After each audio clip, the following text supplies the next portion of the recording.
Hello, everybody, and welcome back to Let's Analyze This.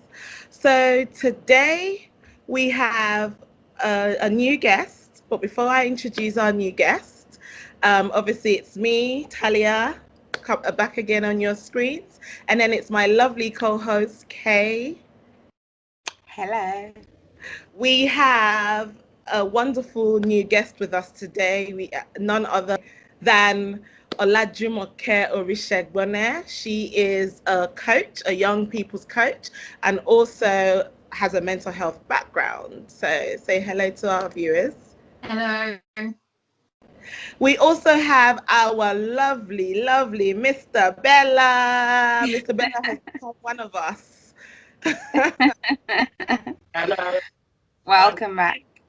So our topic for you today, guys, is African parenting abusive. So we're gonna get right into the topic, and we are going to analyze this. Yeah.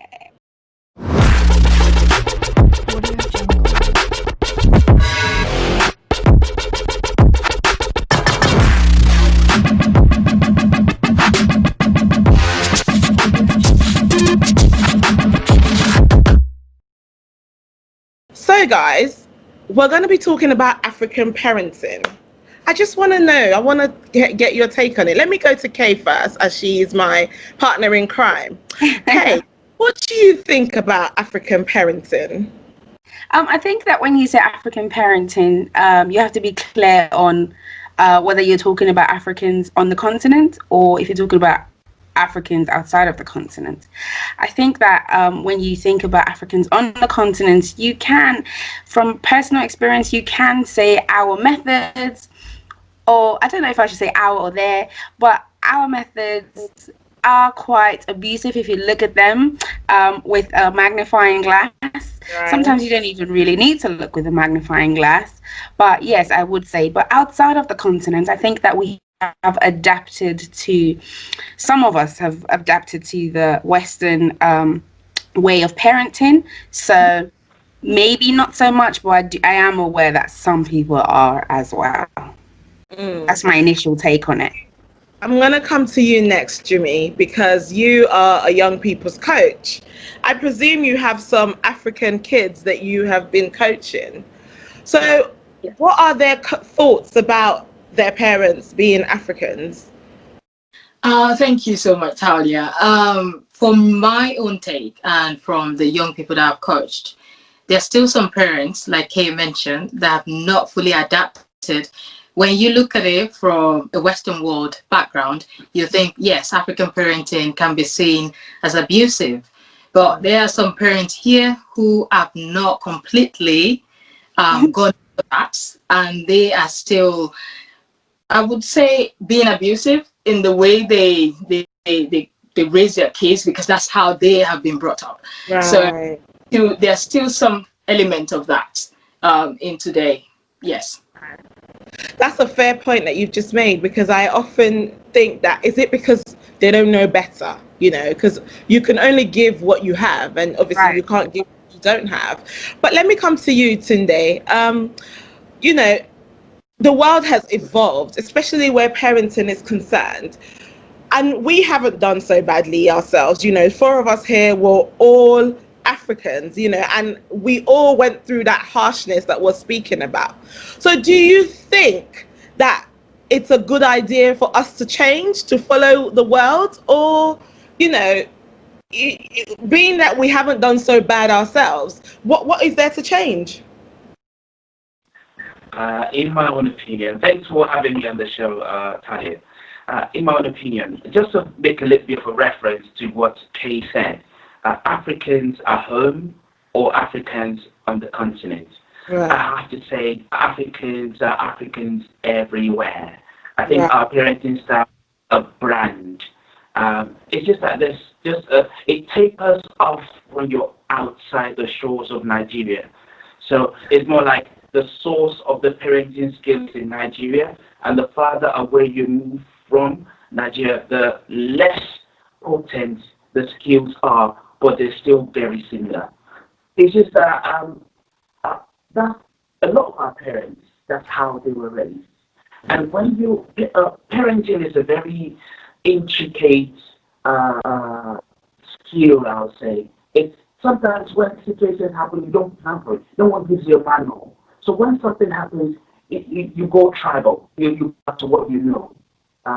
Tribal, I mean, where you're from, usually. So if you're, say, for example, you're Ijebu, and a child misbehaves, what comes to you first and foremost is how your parents or their parents' parents raised you, and that's what you apply.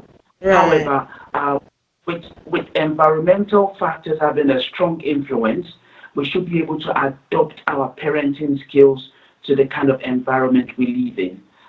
In the modern world, in the UK that we live in, smacking is not allowed, literally, although the law allows reasonable force. So it's a balance. Our parents tend to parent us the way they were taught, and that's because that's what they know. That's my opinion. Right. So that goes back to the thing that I was saying about you can only give what you have, really. So go ahead, Kay. What were you going to say? I don't necessarily want to agree. I don't want to completely agree with the fact that you can only give what you have. I think that many of us have grown up with African parents and have been subjected to I can only speak from personal experience, been subjected to certain level of abuse, and we choose not to pass that on to our kids. And some of us even make conscious decisions to do things differently because of the impacts that their methods have had on us. Yeah. So yeah, I do agree that some things can seem similar, some things can even be similar, something can even be the exact same. But I think that today, especially with the people outside, I don't really know for people that are within the continent, but I want to say for the people that are outside, we pick and choose. Some of the things that we use are still very similar, but I want to say that we do pick and choose. Where, for example, when I was growing up, I wasn't really necessarily allowed to speak back, to talk back, and stuff like that. I would say now with my kids, I do allow a certain level of communication before the discipline that comes in when it's going overboard. So I do think that some things we don't necessarily give everything that we've gotten, is what I want to say. That's a fair point. Let me ask you, Jumoke, Yeah. what do you think the number one mistake is that African parents make when bringing children? Now, let me go back to clarifying that I agree with Tunde when he says that Africans are African everywhere. We just choose to adapt our ways how we deem fit. Like you just said, Kay, we pick and choose what we want to adapt. So even there's some Africans that are back home that are adapting the Western culture. Absolutely. As an African parent, we're thinking about, the abusive way that, we don't think is right. So what do you think, Jumoke, is the number one mistake that African parents make these days? Not listening. Mm-hmm. Right. That's the one that I have come across. And not listening is what causes children to actually want to rebel sometimes. And then you have to adopt the background that we've been, the mode of raising kids that we have been used to. But if we tend to listen more, we won't have to do certain things. We won't have to adopt certain ways of discipline, when it comes to raising our kids. And I just want to go back to what Tunde mentioned around Africans and Africans everywhere. And I can tell you that I've met African kids that were raised in Nigeria, because I'm from Nigeria, and they've never been smacked or beaten, or and they've had that, like, their own parents have never been smacked either. So Right. I guess it's what you've been, it's coming down the line that we then try to pass on. But like you said, we come into a country where smacking is allowed to a certain extent. Beating, which we were used to, is not allowed. And then you're having to learn to manage that, to be able to correct your kids without raising the turning spoon or whatever they used to use back then. It's a learning process. Yes, Right. I wouldn't force parents to still do it, because that's what they've been used to, and it's a behavior that cannot be changed overnight, except you're consciously thinking of, you know what, I have to change this. Yeah. But then going back to your question, I think listening is one big mistake that African parents make, even in this day. Yeah. Tunde, do you agree? What do you think the biggest mistake is that African parents make? I think the biggest mistake, in my own opinion, that African parents make while parenting their kids is overreacting. So when a child does something wrong, discipline the child in law, correct the child in law. There's a lot of frustration around. But when a child does something, it tends to be an outlet for the frustration of the parents. So a child, for example, maybe goes to play football, you told him not to play football.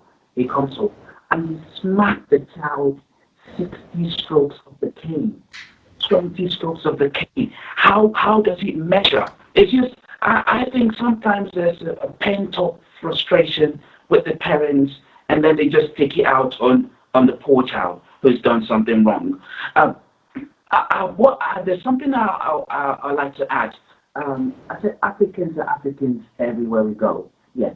Some Africans have parenting skills that differ, even though they stay in the same area. So if you're well off, sometimes your parenting skills can be a litmus test of how well to do your parents are. Parents who are rich do not really smack their kids. Parents who are poor tend to do more of the smacking a lot of times.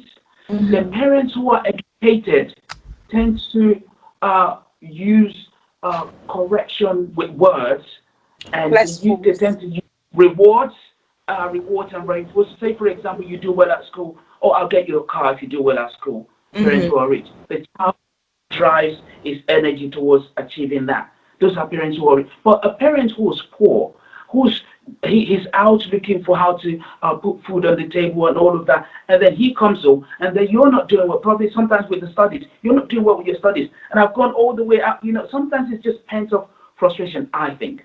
So I think overreacting tends to be the major thing. And we young people, so I have learned from my parenting, or how I was parented by my parents, that all the smacking are not what really made me turn out to be who I am. It is a conscious effort to want to be responsible. I could have gone either way, whether it's smacking or not. I could have gone either way. So consciously, I know that, okay, these are some of the things that my parents did, which I think did not really do well with me, because sometimes it almost makes you resent your parents. You Right. see?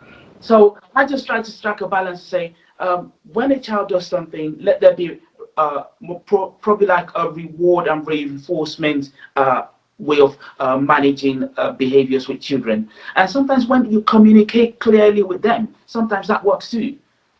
Yeah. Sorry, can I add today? I am not. I would disagree, in the sense that when you said, not the smacking that actually helped you to turn out the way you are today. One thing I've come to realize is that the way our parents raised us, in a way, kind of influenced how we've turned out. And it's just that because now we know better. We now know other ways. We now know other ways that we can manage these young people. That's why we are now adopting it. And if the modern day way of parenting is now going downwards to Nigeria, even people that have not left the four walls of Nigeria, so they're adopting that. So the same way. So, but then back then, that was what I knew then, that okay, I had to make my grades if I didn't want to get punished. I had to do this in a way that kind of helped me. And even though now I'm looking back, I'm thinking, well, that was actually abuse. I didn't see it as a form of abuse back then. So, but I would say now that we are more exposed, we are learning from other cultures and from our environment, then we can adopt other ways to help our children, to support our children, to discipline our children without having to adopt those African ways. Now, it's funny that we've talked about a few of the things that I wanted to touch about. Well, one thing I want to talk about is shouting and using derogatory, remarks and statements to our children. Now, these days, even I cringe when I hear some things that, some parents say about their kids, or when they scold them and stuff like that. Even though thinking about my upbringing, that was the norm. There's so many times that my mom has shouted and said whatever. So what is it that we need, or why is it that we are now choosing to adopt this new way of discipline? Because back then that was discipline. Shouting, you're screaming your head off, is discipline. Why are we now cutting back on this way of parenting? I wouldn't necessarily say the shouting back then was regarded as discipline. That was what came before the punishments or the disciplines. So, but I one thing that I just feel like needs to be said is, I think many people take only physical abuse for abuse. There's so many variants of abuse. There is the starvation. There is the emotional abuse. There's the comparing you to your uncle's kids, your auntie's kids, that person's kids. There's all forms of abuse. So anything that falls under that is classed as abuse. So the shouting, yes. I mean, I think the reason why some of us are turning away from these things is because, looking back, we know how it made us feel. I, for one, hated, accusations. I hated when somebody would break something and, my mom would be like, I'm sure it was you, or can't you see so person's children and see how they behave? I used to hate the comparisons. I used to hate, the accusations. So I thought, you know what? Anytime my child has anything to say to me, I'm going to make sure I listen. Even in the moment when it seems like it's a lie, sometimes I struggle to find the balance between believing the lie, what seems to me like a lie in that moment, and, thinking about my past experiences to say it probably struck my mom as a lie as well. So I do struggle with that balance, I have to admit. But yeah, I still think, that is, that needs to be corrected. And I'm not gonna lie, because I am just as guilty as anybody else, especially when it comes to shouting. I can't help myself sometimes. And I do definitely think that it's because I wouldn't say I don't know better. I think it's just what I'm used to, is how I've grown up. So I want to ask you, Jumoke, how do we stop ourselves crossing that bridge? How do we hold ourselves back not to shout? Because I need to learn that. How do I that's what I really want to do. I think for me, like anyone else, like you mentioned, I'm not sure about Kay and Tunde. I still shout sometimes, but do you know what? I've had to reduce it over time, because sometimes, let me tell you something that I used to do and everyone finds it really funny, even my children. Sometimes I want to scream at them. I just turn to the wall and I'm like, ugh, like I just scream at the wall, because I couldn't help myself, because like you said, that's how I've been raised. Sometimes the shouting, but what I've realized is that when you shout, when you continually shout at kids, or you then get the same response from them, and then it then becomes like, oh, you're being rude, or and then children too start to learn from what you're doing. Jumoke, does that come with age, that they shout back at you? Yeah, because I don't have that experience yet. I'm just asking, does that come with as they get older? I've experienced, again, when I'm working with parents and working with young people, is the fact that when a parent is shouting, the child will want to respond in a way. Let's say a child is in a different room, you're shouting their name, saying all sorts, and then the child will want to I found that in a lot of teenagers. I found that when it comes to, particularly when they start like senior school, then they start to respond in that aggressive, that loud manner to try and establish their own territory, their own power in a way. And then, like you said, they start to resent their parents, that they become more rebellious. And this is one thing that parents need to understand, that you can actually tell a child off in a way that will even make them, feel so bad without yelling. Right. And I think for you as a parent as well, your health is important. When you're shouting and screaming, sometimes you have a headache. You have to look at what it's doing to yourself as well as what it's doing to your child. Because if you don't see the negatives of shouting, regardless of what we say here, or if we analyze it from today to tomorrow, you're not going to see that it's not good for you or good for your child. Right. Tunde, I'm going to come to you because you are raising boys. You're raising kings now, yeah? How? Because boys, I know that from my own son. My son, he will test the waters all day long. He wants to really push me to see how far I will go.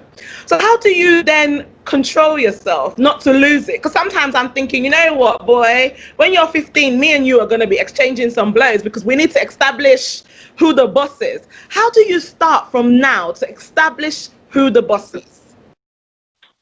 So I'll say something that I have brought from my parents, how they raised me.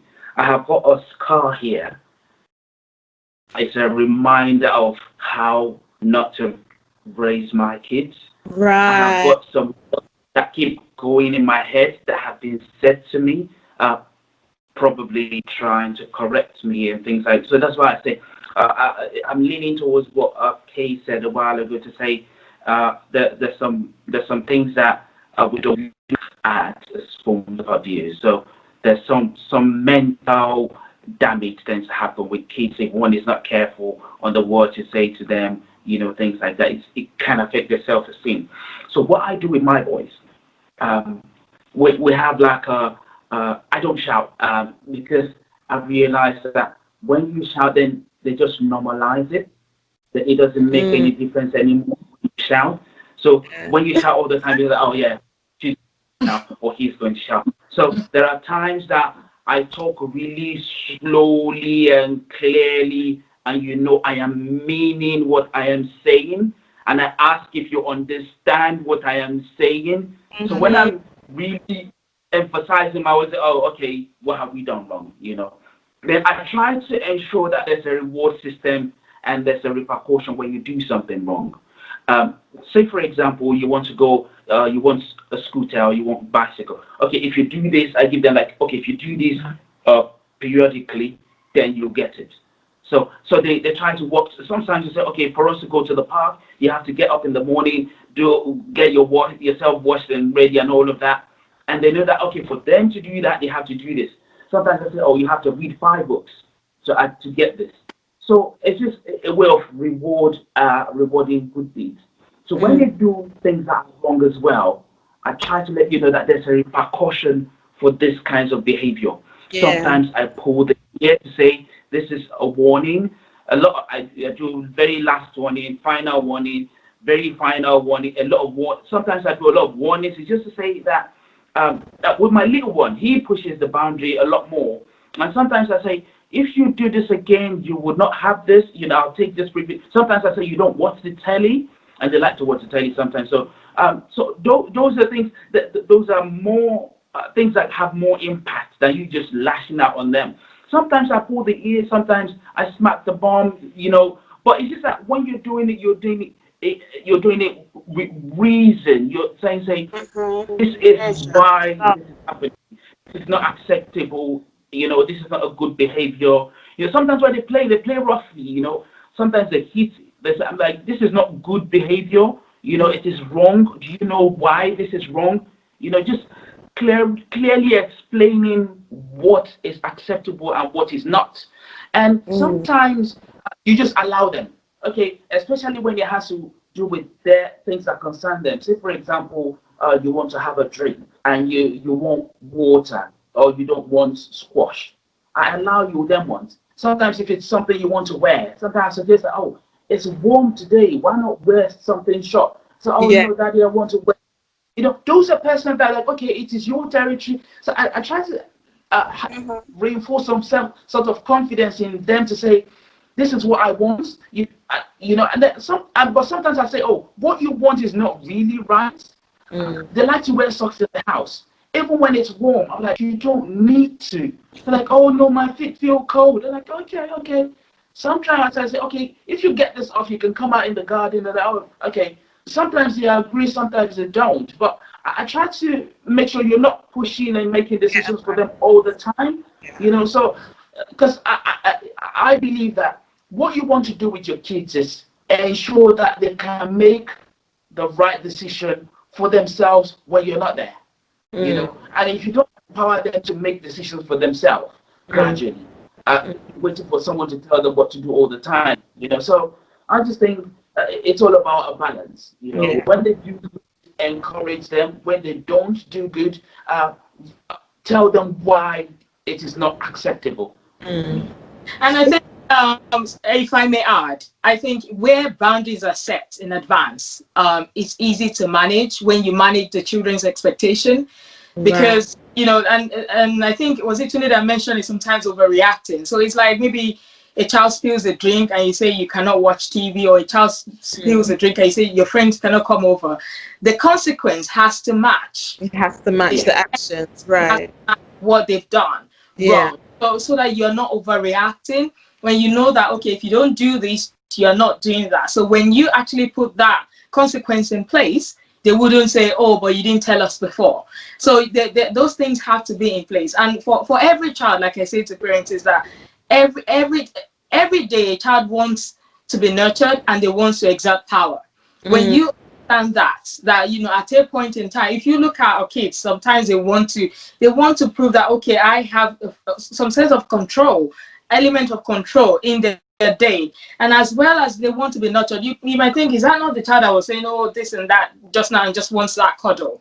So it's understanding that in every day, like every child wants to be nurtured, wants to feel nurtured, and wants to feel like they have some kind of power or have that. So when we remember that, we'll manage, you know, we'll reduce the conflicts. Not that they are not going to do things that will make us want to discipline them, but then when we manage how we relate to our kids, when we manage their expectation, what is acceptable and what is not acceptable, then it makes things easier. It makes the parenting easier. Fantastic. So before I draw this to a close, I've got one more last question. Now, I listened to something that said that children had a love language, you know, and their love language is words of affirmation. Now, for me, I know that that was something that I actually struggled with, and I'll take it back to the fact that I didn't receive it, so I didn't know how to give it. But then I realized after I had my second child that he was that type of child that wanted these affirmations. So what are your take on words of affirmation when it comes to kids? You know, telling them I love you, you've done well, you know, keep this up, you're a good boy. I mean, you know, those are things that you would think that we should do, but as African parents, we don't always do it because we've never had such. So let me get your takes on it. I'll go to you, UK. It doesn't work quite as well. For my first, it doesn't work that well. Once she does really well and I give that, it's almost like that tells her, oh, now I can breathe. Now I can have a breather. Now I can do bad things, right? So you would expect that to be motivation to do better, but for her it's the exact opposite. So yeah, I do, but I keep it to a minimum. And unfortunately, when I express these things, I have to add to it, you know, things like, oh, make sure you keep it that way, make sure, you know, it stays this way, because I know that you tend to do this and that. Because when I don't do that, when I don't add, it's almost like I have to add the negative to the positive, because otherwise she sees it as a free pass to do whatever, you know, to do whatever, to misbehave, unfortunately. Jimmy. Did you call me? Yes. Oh, On words of affirmation. Yeah. Being a coach, you know, I come across these things where sometimes we want to overdo it. Yeah. Like you said, you know, African parents, it doesn't just come naturally. There was an article I wrote at a time about the cuddle I never had.